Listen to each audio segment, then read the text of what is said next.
Bueno, en este video vamos a ver la introducción sobre las fracciones, ¿sí? Bueno, vamos a recordar primero, vamos a escribir una fracción cualquiera, ¿sí? Y vamos a recordar que el número de arriba en toda fracción se llama numerador y que el número de abajo en toda fracción se llama denominador. Y después tenemos lo que sería la línea fraccionaria, ¿sí? Bueno, ¿qué representa una fracción? Justamente es la fracción de una cantidad, ¿sí? Fracciono una cantidad. Entonces, seguramente recordarán que toda fracción se puede representar gráficamente, que se suele representar usualmente con la barrita esta, que siempre la asocian a la barrita de chocolate, en donde una barrita representa a un entero. Y ahora es donde me tengo que fijar. El denominador me indica en cuántas partes yo tengo que dividir a mi entero en partes iguales, ¿no? Lógicamente. En este caso, como el denominador es el número 3, tengo que dividir a mi entero en 3 partes iguales. Y el numerador me indica cuántas de esas partes yo tengo que pintar o tengo que tomar, en este caso es una sola parte. Si yo, por ejemplo, esto lo aplico a lo que sería la vida cotidiana para que hagamos alguna comparación o asociación, por ejemplo, yo voy al kiosco y me compro 3 caramelos y después yo digo, me comí un caramelo de 3, por ejemplo, puede ser esta fracción, ¿sí? Entonces, las fracciones se grafican, se representan gráficamente, puede ser mediante una barrita horizontal, a veces se representa gráficamente con un círculo, con el gráfico de tortas. Y lo importante de las fracciones es que estas fracciones se clasifican en 3 grupos, 3 grandes grupos: fracciones propias, impropias y aparentes. Las fracciones propias es el ejemplo que escribí recién. Es una fracción que siempre es menor que un entero, es decir, que siempre el numerador va a ser más chico que el denominador y que siempre me va a alcanzar con graficar un solo entero, ¿sí? Entonces, en este caso, como hicimos recién, divido al entero en 3 partes iguales y solamente tomo uno. Por ejemplo, un tercio sería un caso de una fracción propia, otro caso de una fracción propia, por ejemplo, sería 4 quintos. 4 quintos es una fracción que no llega al entero y no necesitamos más de un entero para graficarla. El número de arriba es más chico que el número de abajo, cumple la condición para ser fracción propia. Entonces, si queremos representarla gráficamente, dibujamos un entero, lo dividimos en 5 partes iguales. Obviamente yo esto lo estoy haciendo a mano alzada, lo estoy haciendo a ojo. Cuando digo lo dividimos en partes iguales es porque tengo que agarrar una regla graduada y hacer el gráfico como corresponde. ¿Sí? Como yo no quiero que el video se extienda tanto, lo hago a mano alzada. Entonces, divido mi entero en 5 partes iguales y de esas 5 partes iguales solamente voy a pintar 4. Estos son 2 ejemplos de fracciones propias, ¿sí?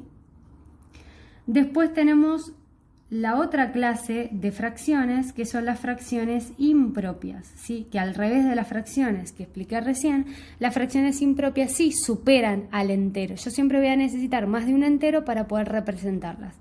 Por ejemplo, 4 tercios, ¿sí?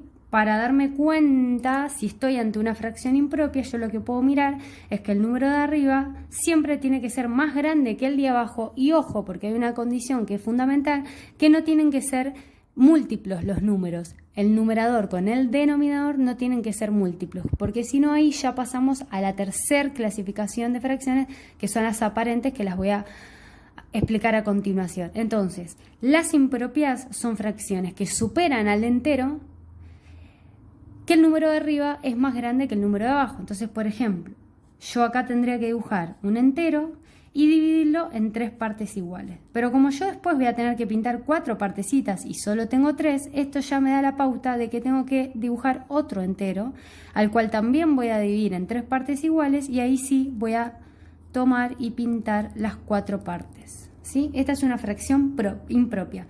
Que todas las fracciones impropias lógicamente se pueden expresar como un número mixto. Es otra forma de escribir una fracción impropia, que es siempre es mixta, ¿no? Yo voy a poner un número entero junto con una fracción propia. Es decir, en este caso, ¿qué es lo que yo tengo? Pinté un entero y del segundo entero que pinté 1 de 3. Entonces, para formar el número mixto siempre voy a tener un número entero y una fracción propia. Sería 1 de 1/3.